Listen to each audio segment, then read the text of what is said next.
Hello, and welcome to the Fast Forward Amy Show, the show where we talk about how you can live your life and business with simple strategies. I'm Fast Forward Amy, your host and coach, and I'll bring you a new episode every Tuesday. And right before this episode, I was doing very stupid exercises for my vocal coaching because recording all of these episodes is not easy. I have my notes here, and I am here today because it's a new year, baby, and we're doing this. I was feeling super inspired when I was working on a bunch of to-dos, and I realized, oh my God, these are the exact things that people need help with in how to be productive and not just busy, because I get those questions all the time. A lot of people ask me, Amy, how do I stop playing hooky all the time?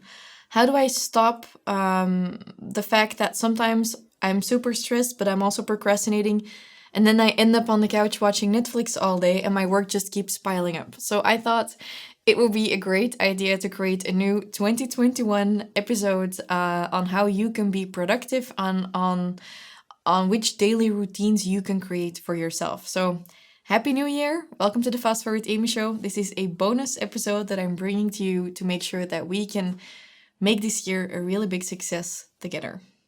And before we continue, I also want to invite you to a very special coaching I am hosting, namely a time coaching. It means it's going to be a private call with me and hopefully you. And you can register for it through fastforwardamy.com/time coaching. Because what we're going to be doing is I'm going to walk you through the exact things I do to manage my time and productivity and how I used to do it when I was a solopreneur or working with a VA as well. It's happening live.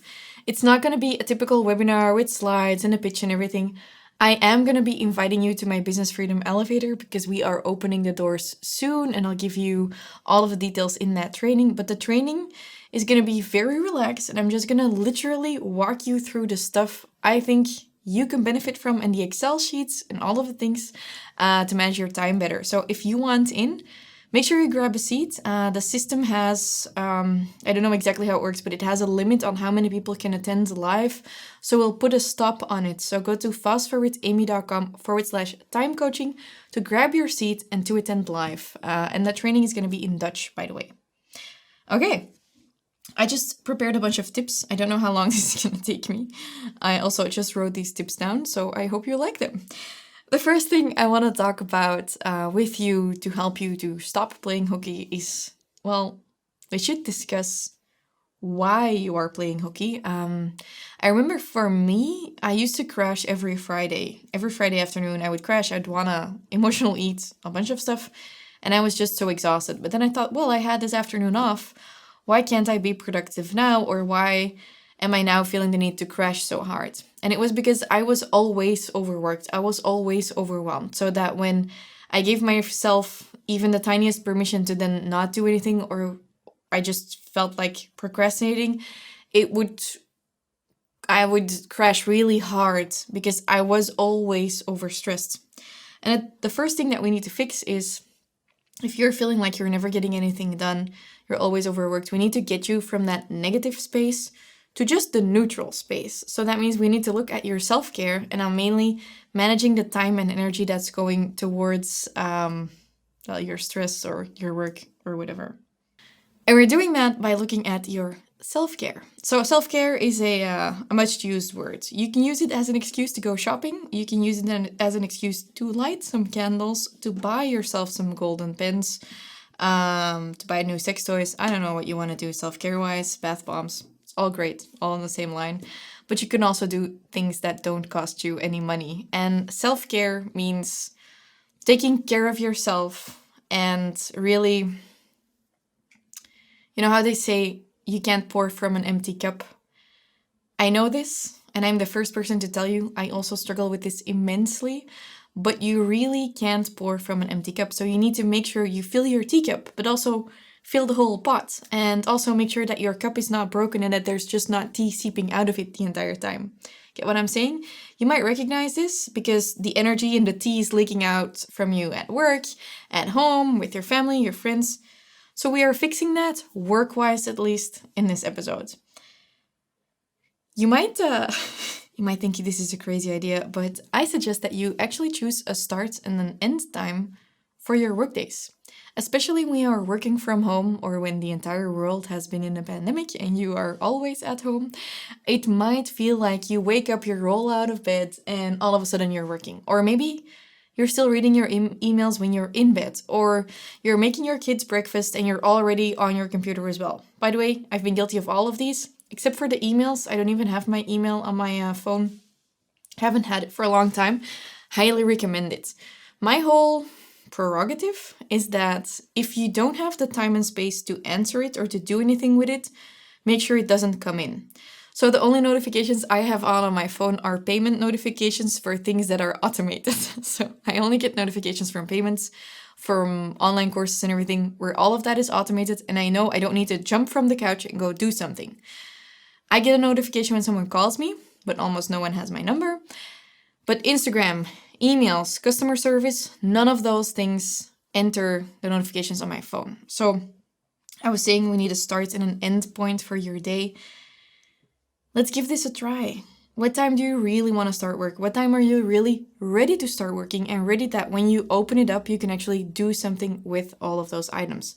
When I am making breakfast for my family, I shouldn't be at the same time checking my messages from my team on my laptop, because in that moment, I have a divided attention span and it will go to work, to the kids or my boyfriend. The 100% of the energy will be gone and none of it will be directed at myself. But I actually need some me time in the morning. Also, being a plus mom has been pretty new for me.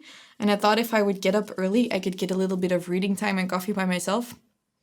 You can't. So I decided to just make it a party when I am having breakfast with the kids and just really focus on them and on myself and make it fun, because that's something I remember from when I was little with my parents. Be it weekend, the week, we would always have a decent breakfast. We would get up on time and we would all be having breakfast together, which was really nice. So that might be something that you never have time for. That will be really great for your family and for yourself, because you get to start your day with something for you, for your family, and not be already thinking about work or on social media and any of those things.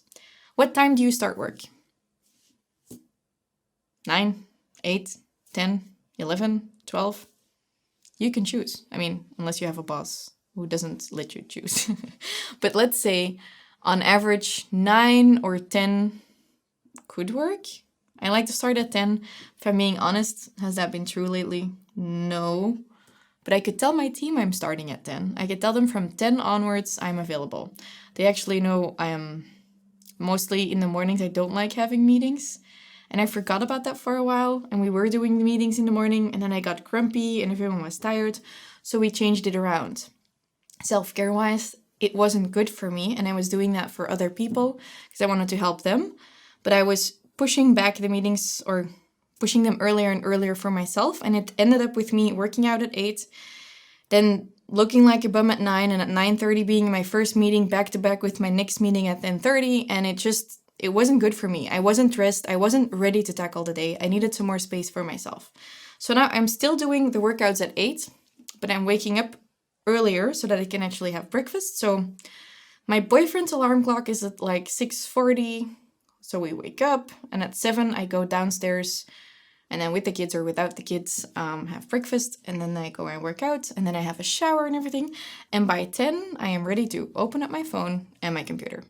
Now I'm recording this while I'm sitting in the same area Laura is sitting. Laura, who works with me, and she knows I'm partially bullshitting because obviously I've broken this rule a lot.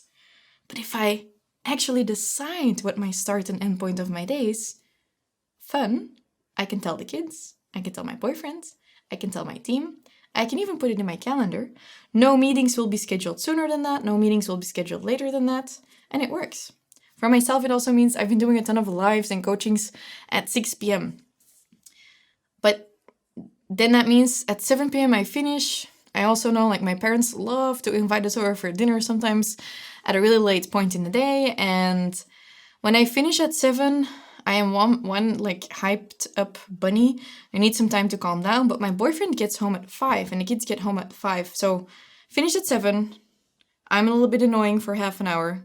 And at 8, they need to go to sleep. Doesn't work. So that means I need to shift to doing things sooner.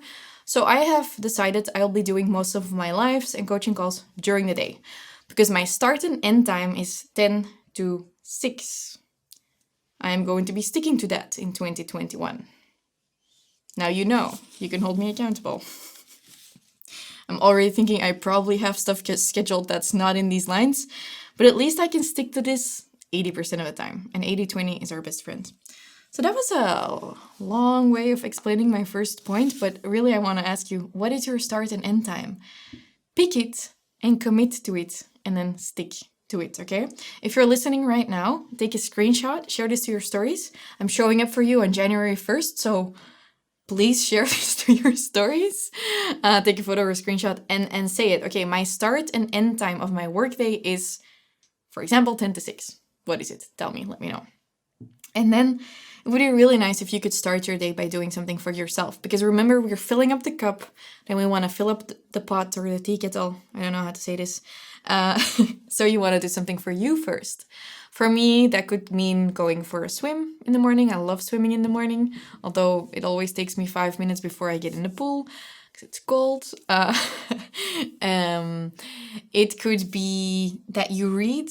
I like to read for 15 minutes in my bed. It's always a romance novel, and that makes me happier to wake up. Charlie is always just like up and out and about, but it takes me a little bit longer to wake up. It could mean just having a silent coffee and to not hurry or to actually take a bath or a longer shower, whereas normally you wouldn't make time for that. Maybe waking up a little bit earlier or postponing something else could give you one thing for yourself in the morning. Or maybe like doing a brain dump where you take 10 minutes to write out your thoughts. And then the real kicker, the really special thing that will change 2021 for you is the following. Get dressed. I'm calling out everyone who works from home. Put some clothes on your body that are not making you feel like you live under a bridge, because it just doesn't work for you. If you actually take a shower, actually put on clothes, actually do your makeup, put on earrings, put on shoes, you will feel like you can own the day. Because while you were doing that for yourself, which solves our former point. We want to do something for ourselves first. You will feel so much more confident, so much more in control, and like you're running the day and running your meetings and all of the shit you need to do on Zoom or whatever, if you just look like you own the place. And sometimes they say fake it till you make it. It's like if you keep fake smiling, your body will start to believe you're actually happy and smiling. Getting dressed and looking like you got your shit together will really make you feel like you have your shit together, and it will give you much more of an armor to start your day with because you really took that time to do that. Now, I'm a girl who grew up with 3 brothers, so I can get dressed and showered and made up in like 20 minutes, but maybe it takes you an hour. Fine, take that hour. If you're like, Amy, I have kids, I don't know how to do this. Well, I also don't know how you will be able to do this unless you get some help from your partner or not. I don't have to apologize, but I have to say, I get moms a lot more since living with my boyfriend and his kids. It's not easy. And this is the personal part of the podcast where I'm just emphasizing. It's a very difficult situation also to talk about because, not a lot of people talk about this openly, but I gotta say, I really, really get it if you work from home with kids that it's really difficult. So that's also why I wanted to put some tips in here. I know a lot of moms who wake up even earlier than their kids so they can do their hair and makeup. I used to think it was crazy, but now I get it because then at least like you took care of you first and then the others. So all to say, please get dressed and put something on your face if you like makeup. This is either a really good episode or a really bad episode. And at the end of the day, we want an off switch. So at the end of the day, that means that we want to create a context switch. So a context switch is where, you know how when you have a baby, there's a lot of kid talk happening in this episode. When you have a baby and you need to bathe it in the morning, and then you put it on, like you put clothes on. I'm imagining my really cute godchild now. Super cute. put clothes on, and then it's like, here's your first bottle, or you've maybe already given it to the kid. And at the end of the day, when the baby needs to go to sleep, you're like, ooh, let's make the room dark, because if the room is bright, baby won't sleep. Let's put him in his PJs, maybe another bath. Honestly, I don't know when you give all the baths. And it's PJs, and it's like a pacifier, a little teddy bear. Jack has an elephant, he cannot sleep without the elephant. So you do all of those things, you read a little book, baby goes to sleep, turn on the music. You did this entire ritual that maybe has 10, 20 steps. And then the baby hopefully goes to sleep. For ourselves, we're like, now I'm going to sleep. You're like in the middle of your day and then you're like, oh well, wait, let me take off half my clothes, go lie in bed, and now I'm gonna go to sleep. After you've been wired up all day with input from social media, from your family, friends, this and that, and we don't create a context switch. What we do with the baby, we take the baby from hello, it's the daytime, to hello, it's now your bedtime. We need to do that for ourselves too, from daytime to bedtime, but also from work time to private time. So by having breakfast in the morning in our PJs, with a coffee, without social media and computers and phones, we're signaling this is the morning time. And then when we get dressed, and by the time we go to our office and we open up our laptop, we know, hello, this is the working time. So we want to create these context switches so that we really know when our brain is where. And it also helps with our family life. For example, I don't know if anyone else has this frustration when you are working in the living room. Everyone always talks to you. I noticed that when I'm working in the living room, it happens. When I'm working in my office, it happens less. Or when I'm working within my designated working times, it happens less. But maybe you don't have space in your home for an office. I just had 6 months where I didn't have any space for a home office. You could still maybe put a table or like a really small table somewhere and talk to your family like when mommy is sitting there, she's working, or to your boyfriend or whoever needs to hear this. You can really tell them like this is a space. For example, now we're going to be putting up an on-air boards for my office so that the kids know when I'm actually recording or when I cannot be disturbed or when I'm working from home and they can disturb me, because I also don't want them to think I'm a really mean lady. Okay, so we talked about the physical off switch. For me, that means I found this new way. I love candles. Don't know if you can tell, but at the end of the day, I do a clothes switch. So I take off the comfy work from home clothes to put on even comfier, maybe more ugly clothes. And I light some candles. And then I start cooking, for example, or I definitely turn off my computer. It could also be turning off my phone, changing my physical location, maybe taking a shower.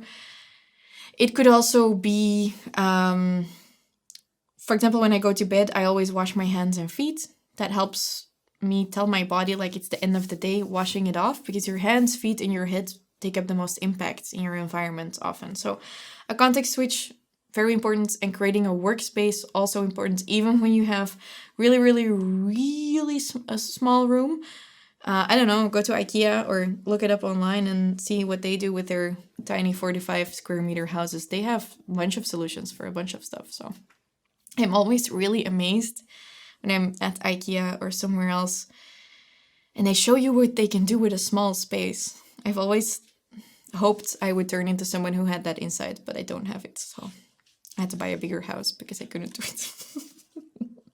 So we talked about when you're always overworked, you need to know that you're always going to crash. So we need to get you back to neutral before we can get you to a positive place, towards the positive place of productivity, because that's why we're listening to this episode, because we want to, I was going to say something rude, because we want to make this year our friend.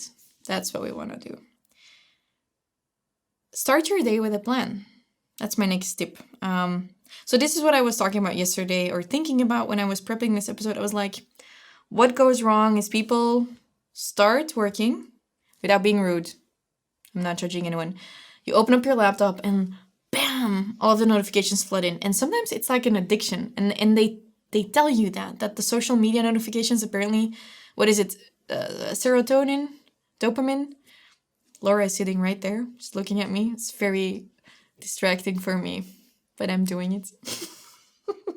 So you start working.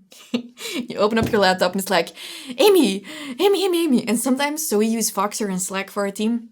Sometimes I don't have to check it and they know I'll check it midday, and I physically have to restrain myself from opening it up and really ruining my own moment of focus, because I know from the moment stimuli come in, I will be in a reactive mode and not proactive. And you know what happens when I'm in a reactive mode? The people who work with me don't get the best me because then I'm in a frenzy or stressed.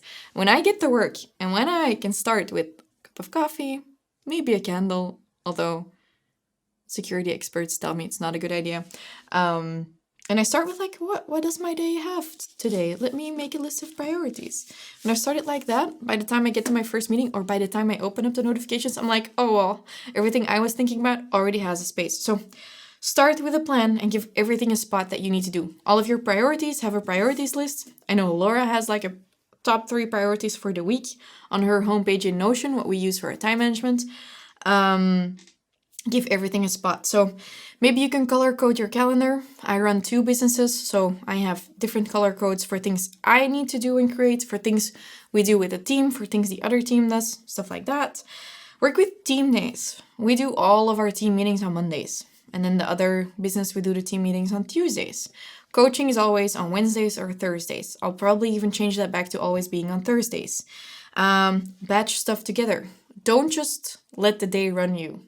You're the boss. You run the day. And if you're like, no, Amy, I'm not the boss.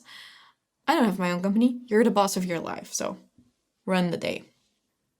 Next up is the title of one of the first time management books I ever read.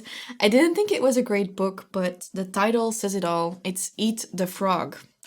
By the way, totally unrelated to this episode, but I was in Australia a few years ago. I went into the store KKK. It's an Australian store. I think it's a Scandinavian brand.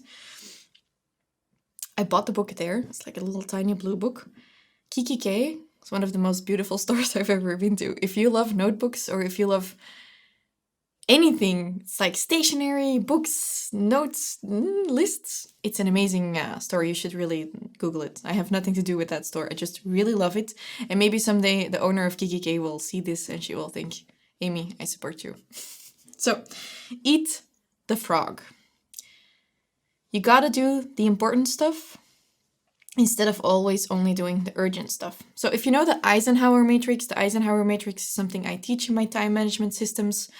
It's about, you can have important stuff that's urgent, you can have important stuff that's not urgent, you can have urgent stuff that's not important, you can have non-urgent stuff that's not important. Not urgent and not important are usually things you can just delete or put on like a, you'll do it someday. But what happens is most of the people just make a to-do list with important things, unimportant things, urgent things, non-urgent things. And it's really hard to see where your priorities lie. Now, I believe that one of the top traits of any successful entrepreneur is that they can make a distinction between important and not important.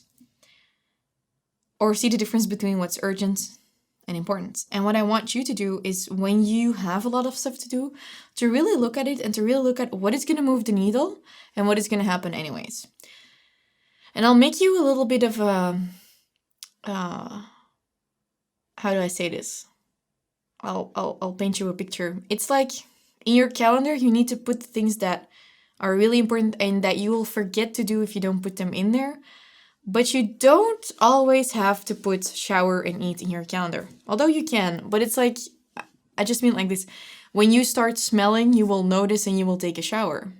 It will happen anyways. It's inevitable. It's urgent. It will happen. But the important things, like maybe in your business, for me, it would be working on content, for example.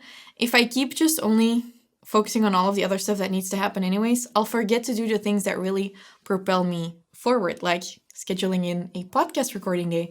And preparing my podcast episodes is really, really important, and I can't keep not doing it and making it up as I go. So eating the frog is when you have all of those things you need to do, even when you have a ton of urgent stuff, make sure you still do the one really important thing and eat the frog first. Did I explain that correctly? Can anyone tell me? Yes? Interesting? Amy, so good. Thank you. And I'm guessing, yeah, I'm just also thinking, and I didn't write this down, but have you looked at what goes wrong usually? I think what goes wrong is we get so many to-dos and so many things we need to do that we forget to work on the stuff that will make it so that at the end of this year, we'll look back and we think, wow, we really did those things. So for me, what's on my calendar that I really need to work on? My evergreen sales funnels, the organization in our business, stuff like that. But I've started really prioritizing it and it's working. One of the ways I do that is by getting coached on them. So I literally need to physically do it while someone is watching me work on it. For example, my sales funnels. That has really helped me. And other than that, just delegating the things that are urgent, but that are not, for example, just my zone of genius, that has really helped me too, or to automate all of the urgent little things. It's freed up a lot of space so I can actually eat the frogs. So definitely look at that too. Last but not least, you need a clear system. So we use Notion right now for our time management, knowledge management, task management terms. But it could be that you use my Excel sheets. I'll talk to you all about that, by the way, in the time coaching. So don't forget to sign up through fastforwardamy.com/time coaching. Have a clear system. I mean, look, what doesn't work? This doesn't work. Just a bunch of papers that you lose. That is not a clear system. If you have a like a bullet journal, that works probably because it's very well organized. But just a notebook where when you turn on a new page, you forget what the to-dos you wrote on the previous page, not a great idea. Whereas an Excel sheet, like I will teach you in my time coaching, where at the end of the day, you put everything in there and you prioritize your different tasks, that works really well. Putting everything you need to do in your calendar, that also works really well. Putting in your calendar that you need to go to the toilet, that doesn't work really well because you'll go to the bathroom anyways. See the difference? It will happen anyways versus it won't happen if you don't plan it in. So have a clear system for yourself. Have the one way that does it all for you. That's actually one of the first principles of my CBA principle, is the catch it all in one place, so that you can use that not only to catch your to-dos, but to also really work that further. So I could go on and on and on, but I want to cordially invite you to my time coaching, so we can talk about this live. So go to fastforwardamy.com/time coaching, and I will teach you all about how you can manage your time more effectively this year, really hit your goals and create those daily routines and productivity routines. I said routines twice, for yourself to make this year into a success. I hope I'll see you there. As I said, the spots are limited because it's gonna be live, so definitely tune in. And yeah, I hope you liked this bonus episode. Don't forget to share it. And if you're listening on iTunes or watching on YouTube, leave me a review or a comment. You think I don't care, but I care so much. So thank you so much for listening or watching. Have a happy day and talk to you next week.